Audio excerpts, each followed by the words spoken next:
How you guys doing? Give you all a quick update video. Took the hood off and got it over there, started taking a few things off. I use that for everything. You'll notice there's not a giant lake of fluid underneath the car. I vacuum out the transmission when I pull it. I vacuum out the radiator, everything. But yeah, I pulled all the fluid out of this one from here, and then I took the top hose off and pulled it out, and when I take the bottom hose off, I'll do the same and just vacuum everything out as you take it apart, and stick the vacuum on that lower hose and pull everything you can out of the motor. And I mean, it works pretty daggone good, because like I said, I got a little hose I tape on the end of that and stick down the tube of the transmission and vacuum it out. And that way when you pull it out, you don't have a giant lake of fluid behind you when you know, because I've taped stuff over the tail shaft and put rubber gloves over it and everything else, and taped it and whatnot, and zip ties, and it hits something and pinches a hole in it and it leaks, and just you get fluid everywhere. So to prevent that, shop vac. They're not made for it, you know, it's probably dangerous or whatever, I don't care. Anyway, started taking some of the stuff off this. I got the hood setting on some foam so it don't get damaged. Had some really thick foam from distributor packaging and stuff like that, so use that.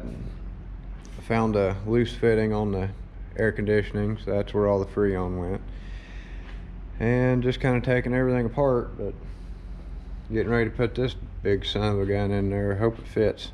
It's quite a bit bigger than that little 318. It's going to be tight in there. And then I got great big 1 7/8" long tube Hedman headers. That's going to make it so fun to get the spark plugs in it.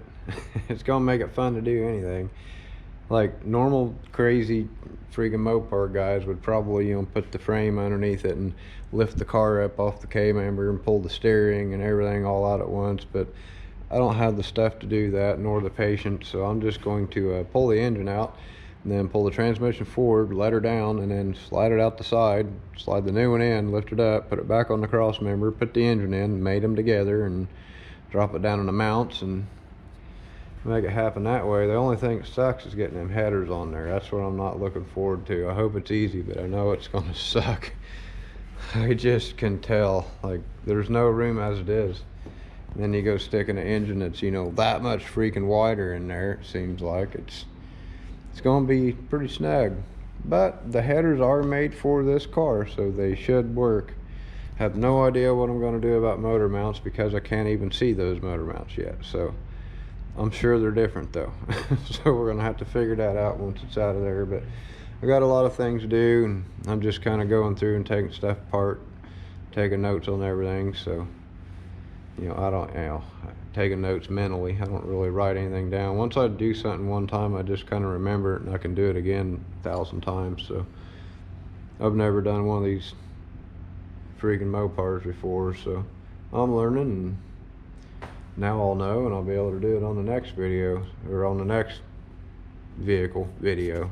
I'm thinking about editing and stuff while I'm talking, but anyway, I don't want to have to edit this. Is kind of what I was thinking about. So, and the battery's going dead on this camera.